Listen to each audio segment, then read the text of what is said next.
Monday, July 22nd, 2018.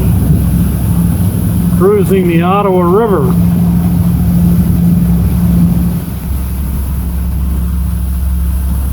Rainy, windy day.